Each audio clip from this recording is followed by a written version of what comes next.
Et bonjour à tous et bonjour à tous mesdames, messieurs, bienvenue sur notre toute nouvelle vidéo de la chaîne Dogby et Torl concernant Heroes of the Storm toujours. Et oui, aujourd'hui nous allons faire un focus un petit peu plus particulier que d'habitude car nous n'allons pas nous attaquer au jeu dans sa généralité, mais pour la première fois nous allons nous attaquer à un focus de map. Aujourd'hui nous allons parler d'une map que moi personnellement j'apprécie tout particulièrement.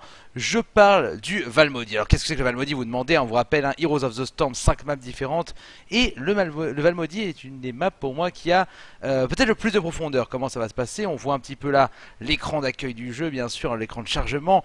Et on nous présente un petit peu les différents objectifs. On voit qu'on nous parle de récupérer les tribus. Le Seigneur Corbeau va créer périodiquement des tribus, emparez-vous-en pour votre équipe. Donc on voit déjà qu'il va y avoir un objectif de map assez intéressant et un objectif qui va bien sûr créer des teamfights, on va le voir tout à l'heure, et apporter beaucoup de dynamisme à la map.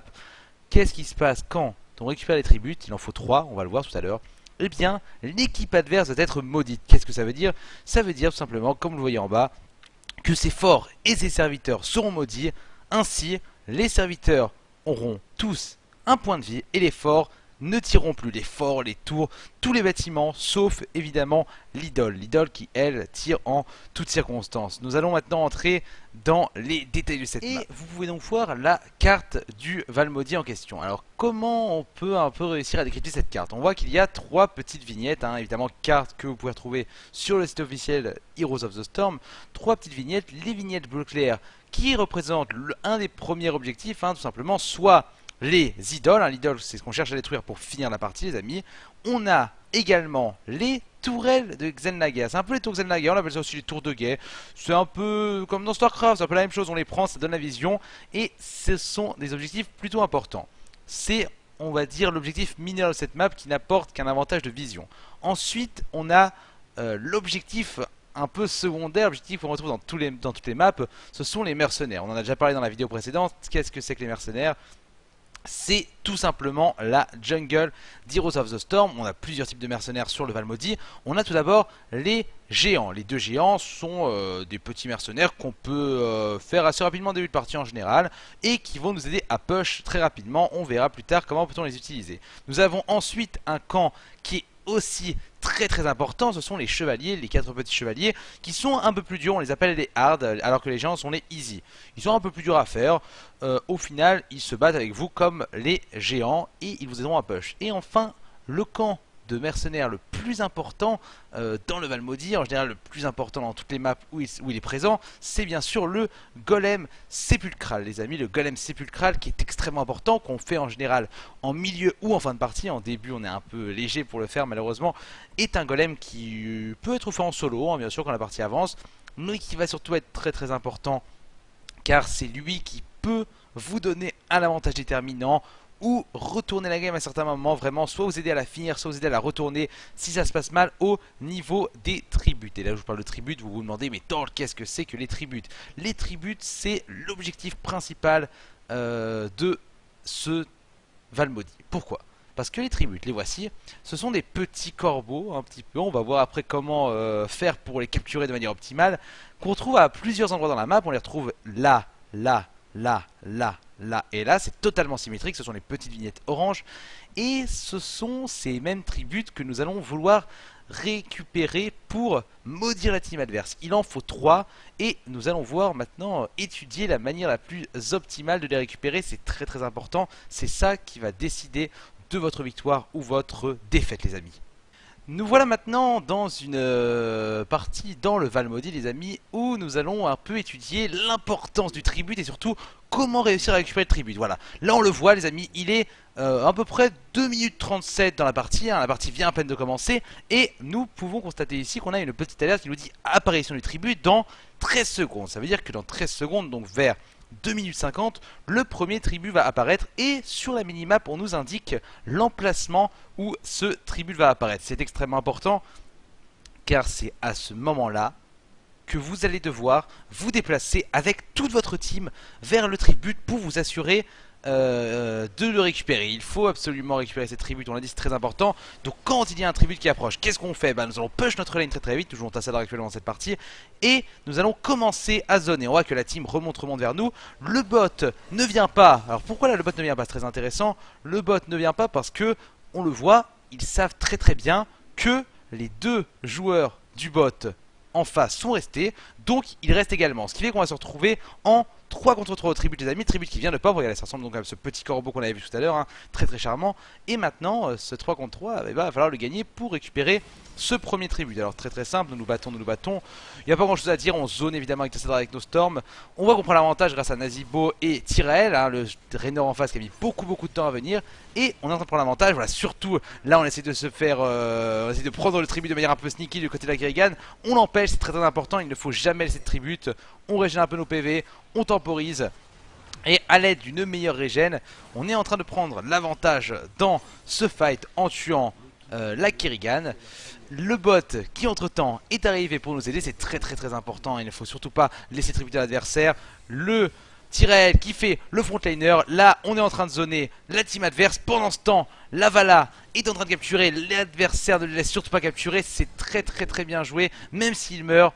Une chose extrêmement importante, il ne faut jamais laisser la team adverse prendre le tribut, surtout en début de partie. La mort n'est pas gravissime. Au contraire, si on peut temporiser le temps que nos renforts arrivent, hein, parce qu'on reste au bout de 5 ou 6 secondes en début de partie, et avec nos montures, on peut arriver très vite au tribut. Donc il a tenté, c'est pas passé malheureusement, sa team n'a pas suivi derrière, mais on récupère ce premier tribut grâce à un travail de zoning, vous l'avez vu. C'est un peu à ça que ressemblent les combats au niveau du tribut. Et encore une fois les amis, nous allons montrer comment récupérer un tribut de manière extrêmement académique. Là c'est la team adverse, on voit que c'est le 3e tribut de la partie. Et on voit que cette fois-ci le tribut, regardez, on rappelle que les tributs peuvent pop par là. Il y en a un qui peut arriver par ici comme on l'a vu tout à l'heure évidemment.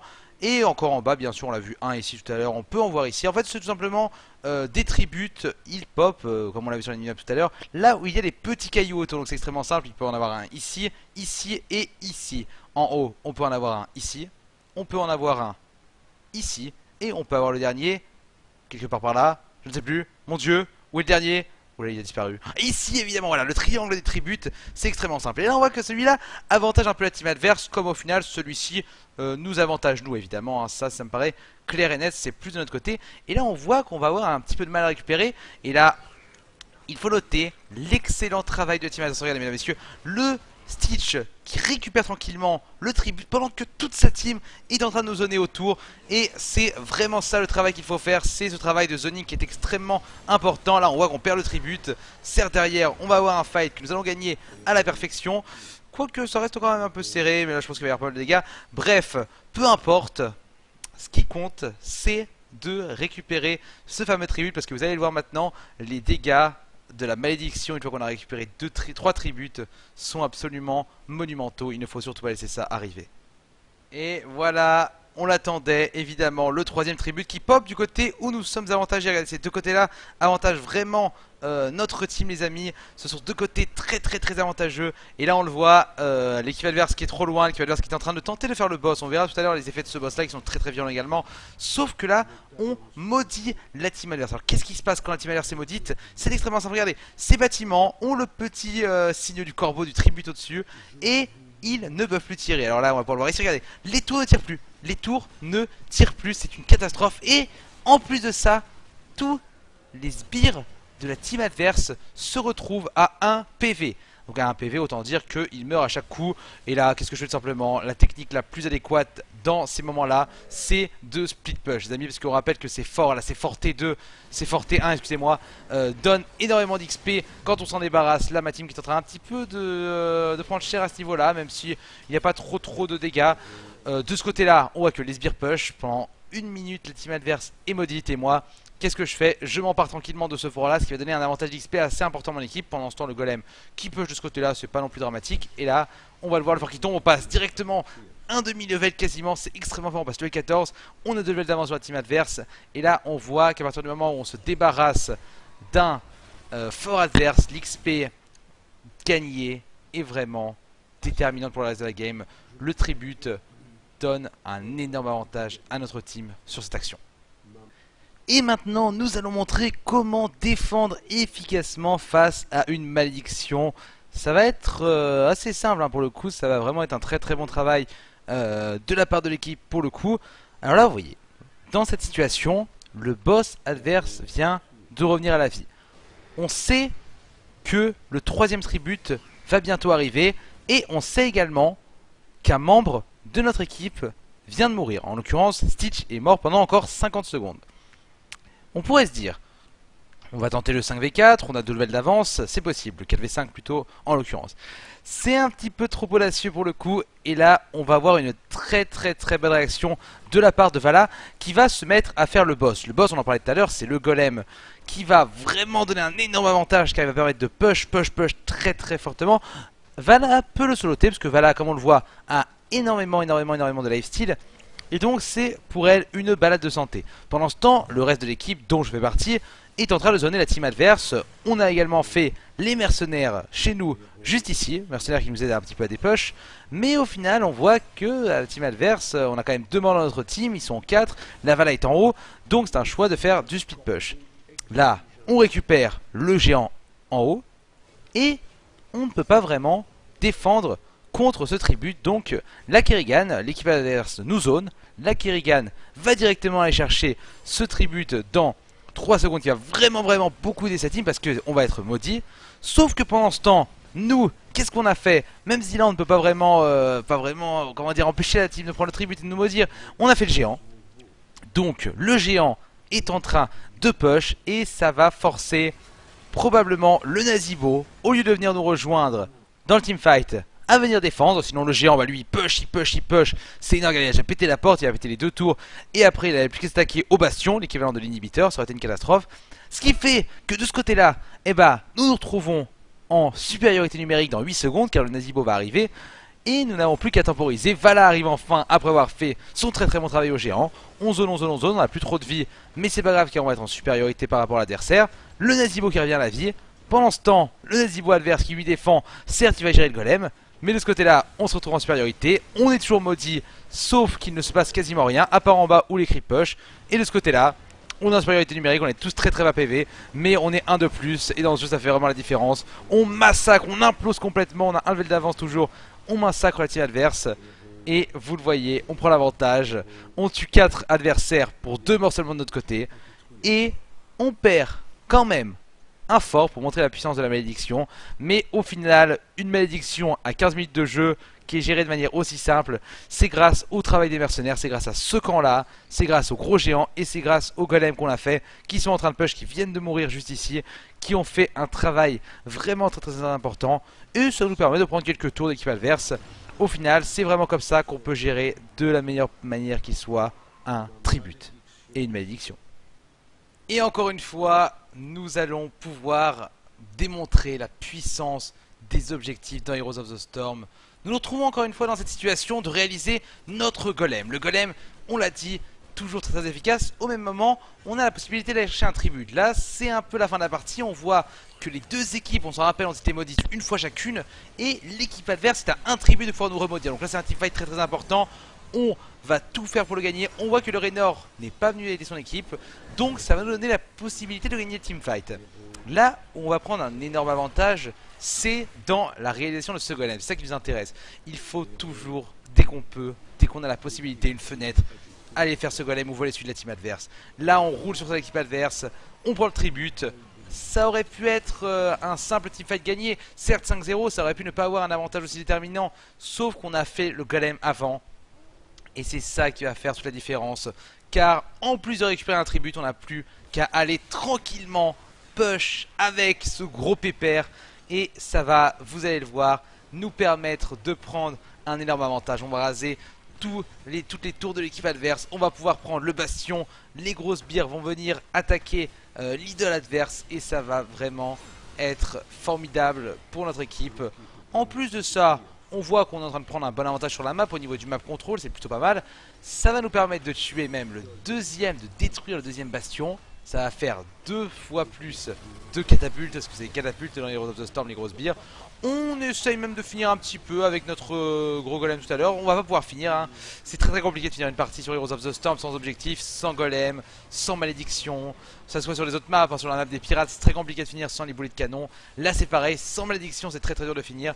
Et pour finir, eh bien, nous allons tout simplement nous rendre. On va essayer en tout cas de capturer ce dernier tribut. Ça, c'est le tribut de la victoire, il faut le savoir.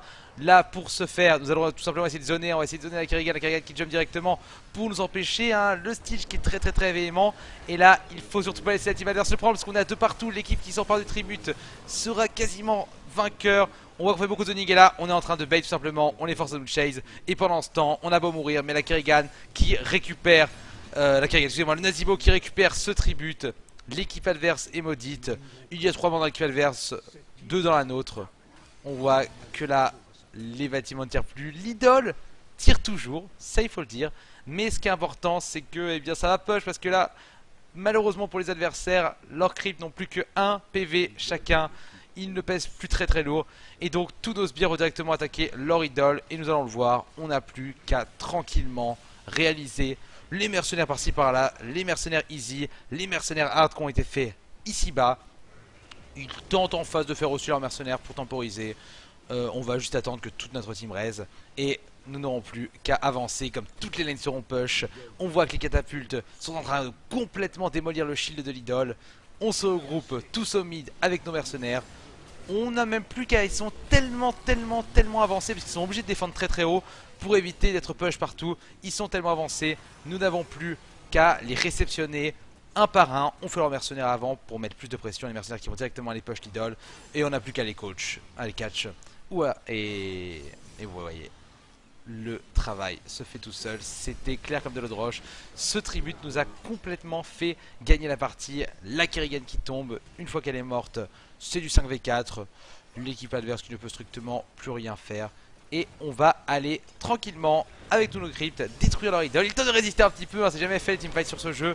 Mais ils sont tellement en retard. C'est la victoire pour notre équipe.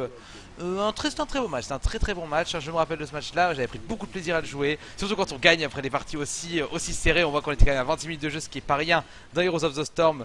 Mes chers amis, j'espère en tout cas que cette vidéo de présentation du Val Maudit vous a plu. On se retrouve très bientôt pour de nouvelles vidéos sur la chaîne DogbyEtOrl. Continuez de nous suivre, n'hésitez pas à vous abonner.